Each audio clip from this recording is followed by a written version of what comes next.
Okay. So நம்ம first வீக்கோட PNL வந்து நான் லாஸ்ட் வீக் ஷேர் பண்ணியிருந்தேன். இது செகண்ட் வீக். ஸோ நான் ஃப்ரைடே வந்து மார்க்கெட் கொஞ்சம் வாலட்டைலாக இருந்தது. ப்ளஸ் வந்து பெருசாக மூமெண்ட் எதுவுமே இல்லை. அதனால நான் வந்து ஃப்ரைடே வந்து நான் அவாய்ட் பண்ணிட்டேன். ஓகேவா? ஸோ நான் ரியல் ட்ரேட் எடுக்கலை. ஒரு பேசிக் செட்டப்புக்கு வந்து எனக்கு ஒரு என்ட்ரி கிடைச்ச மாதிரி இருந்தது. அதனால நான் என்ன பண்ணேன், பேப்பர் ட்ரை பண்ணேன். என் நேரத்துக்கு இது என்ன ஆச்சு அப்படின்னா, ஒரு 1500 வந்து பேப்பர் ட்ரேடில் ப்ராஃபிட் வந்துச்சு. அதுக்கப்புறம் வந்து கொஞ்ச நேரம் கழித்து திருப்பி வந்து பார்த்தோம் அப்படின்னா அதுவுமே மைனஸில் போய் -2K வரைக்கும் போயிடுச்சு. நல்லவேளை அது பேப்பர் ட்ரேடில் பண்ணதால் அது ஓகே, ஒன்றும் இஷ்யூ இல்லை. ஸோ நம்ம இந்த வீக்குக்கான பிஎன்எல் லாஸ் செக் பண்ணலாம். Okay, future and option. So இந்த வீக் என்ன அப்படின்னா 11 to 15. ஸோ இந்த வீக் பார்த்தோம் அப்படின்னா ஓகே பார்த்தீங்கன்னா மொத்தமே 3 நாள் ட்ரேட் எடுத்திருக்கேன். ஸோ மண்டே எடுத்திருக்கேன். ஸோ செவ்வாய்க்கிழமை வந்து எக்ஸ்பைரி டேங்கிறப்போ ரிஸ்க் எடுக்க விரும்பலை.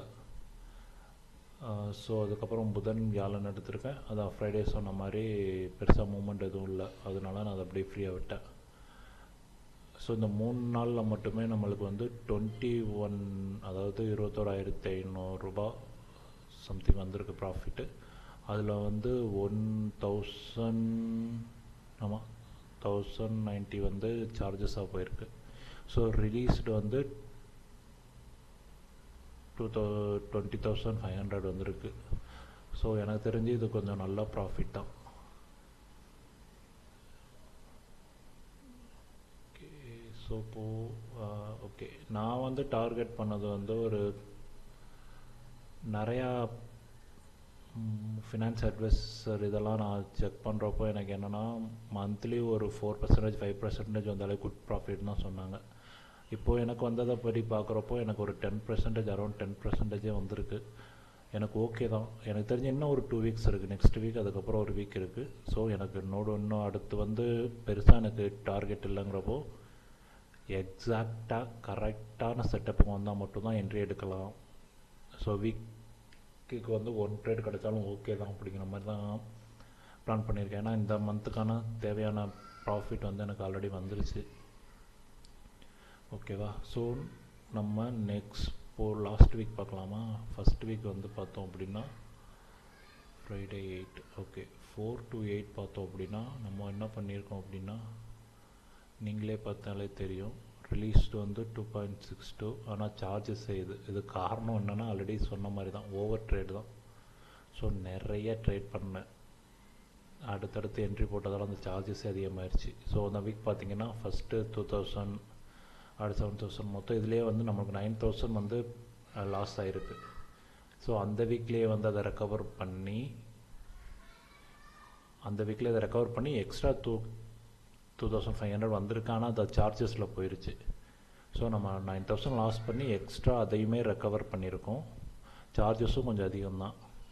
ஸோ அப்படிங்கிறப்போ ஓகே தான், கொஞ்சம் குட் ப்ராஃபிட் தான், கொஞ்சம் நல்லா தான் ட்ரேட் பண்ணியிருக்கேன்னு நினைக்கிறேன்.